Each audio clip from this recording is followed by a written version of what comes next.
So question number 41. Determine the osmotic pressure of solution prepared by dissolving 25 gram of K2CO4 in 2 liter of water at 25 degrees Celsius, assuming that it's completely dissociated. Now इसमें क्या निकालना है, इसमें हमें निकालना है osmotic pressure of solution। और हमें काफ़ी सारी चीज़ें गिवन है कि कितना डाला है, कितने वॉल्यूम में डाला है, किस टेम्परेचर पर डाला है। ठीक है, तो ये सारी चीज़ें मैंने इधर लिख दी कि मास ऑफ K2SO4 25 मिलीग्राम में डाला है ना। इसका मोलर मास जो कि आपको निकालना आना चाहिए, जो कि 174 ग्राम पर मोल, हर बार क्वेश्चन में नहीं गिवन होगा। एंड वॉल्यूम कितने वॉल्यूम में डाला है 2 लीटर में। एंड टेम्परेचर कितना गिवन है 25 डिग्री सेल्सियस, जिसे हम केल्विन कन्वर्ट करने के लिए 273 प्लस कर देंगे उसमें, तो आ जाएगा 298 केल्विन। ना जैसे क्वेश्चन कह रहा है कि ये कैसा मॉलिक्यूल है, ये डिसोशिएट होगा।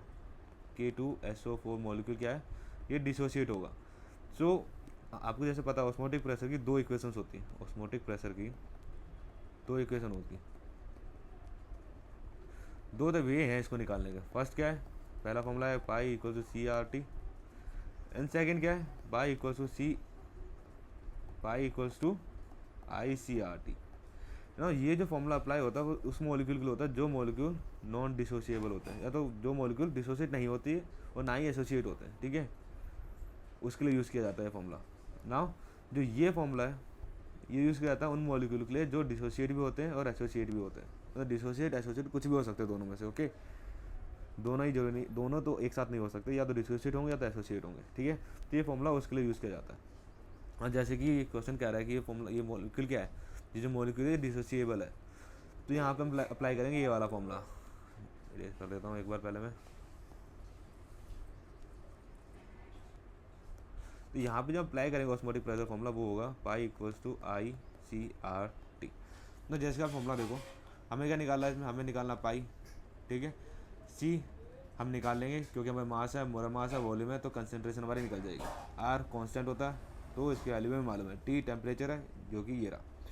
तो ना यहाँ पे हमें क्या चीज़ें गिवन नहीं, तो क्या चीज़ गिवन नहीं है जिससे हमारा ऑस्मोटिक प्रेशर निकालने में दिक्कत आएगी। हमें I गिवन नहीं है। ठीक है, सो I हमें निकालना होगा, फाइंड करना होगा।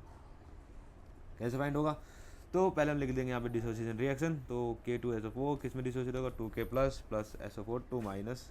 ठीक है, इन दो में कन्वर्ट तो डिसोसिएट होगा ना। जैसे कि I निकालने के मल्टीपल्स वेज है।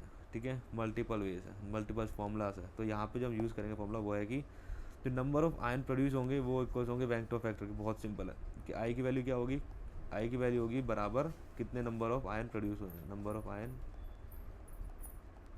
प्रोड्यूस। ठीक है, तो यहाँ पे कितना आयन प्रोड्यूस है, 2K प्लस के 1 SO4 2 माइनस का, टोटल 3 आयन प्रोड्यूस हुए इधर। तो I की वैल्यू क्या आ गई 3 ना। हमारे पास I की वैल्यू है, C की है, R की है, T की है, तो हम निकालेंगे osmotic pressure simply value put करके। So osmotic pressure equal to pi equal to ICRT। So C जैसे मैंने कहा था, C होता है हमारा number of moles by volume, concentration है। So M by V, N क्या होता है given mass by molar mass, जो W बाई M। सो अपना सारी चीज़ खुल गई है। तो अब वैल्यू पुट करनी है कि I की वैल्यू 3, W की 0.025, R की 0.0821, T की 298, M की 174 एंड V की 2 ना। सारी वैल्यू पुट करने के बाद हमारा आंसर आ जाएगा, और सॉल्व करने के बाद हमारा आंसर आ जाएगा कितना 5.27 10 की पावर माइनस 3 18। तो this is what, this is osmotic pressure.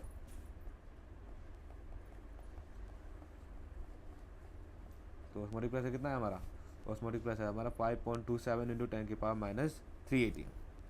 That's it.